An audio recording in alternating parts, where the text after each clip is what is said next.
In the first, Speaker Pelosi and I sent yesterday a proposal to Leader McConnell in an effort to get things moving. I'm not going to get into the details. It was a private proposal to help us move the ball forward. But let's make no mistake about it. I just heard Leader McConnell say he's going to put another partisan proposal on the floor. He's going to talk to McCarthy and Trump and put something on the floor. The obvious fact of the matter is the biggest impediment to getting an agreement is the Republican leader refusing to negotiate in a bipartisan way. He knows darn well the House is Democratic majority. He knows darn well he needs Democratic votes in the Senate to get anything done, since a number of his people won't vote for any proposal. And yet he continues to negotiate in a partisan way. Speaker Pelosi and I sent him the proposal in a good faith effort to start to get him to negotiate in a bipartisan way. I always welcome and encourage my Democratic members to talk to Republican members, and there's another proposal that way. All are in efforts to get Leader McConnell to stop being so partisan, because the needs of people are desperate, desperate, desperate during this Christmas season and later. Well, good afternoon, everyone.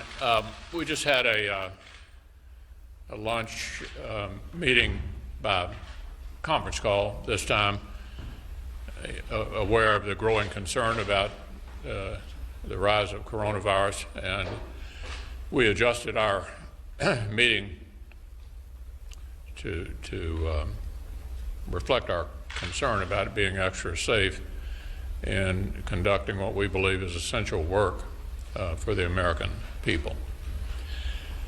The subject of additional coronavirus relief is on the minds of lots of our members. You've already spoken to probably Senator Collins, Senator Romney, and others who've been meeting with Democrats about a possible way forward.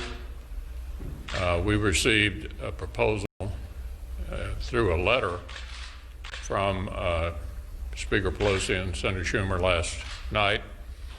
Let me tell you where I think we are.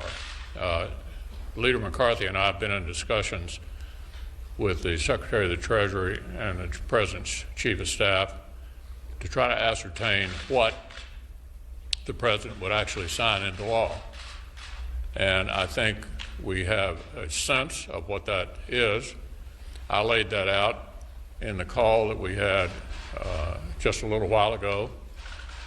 We're going to send that out to all the offices and get some feedback to see how our members react to a proposal that we can say for sure would be signed into law. I think the one thing we all agree on is that we don't have time for messaging games. We don't have time for lengthy negotiations. The issue is, do we want to get a result?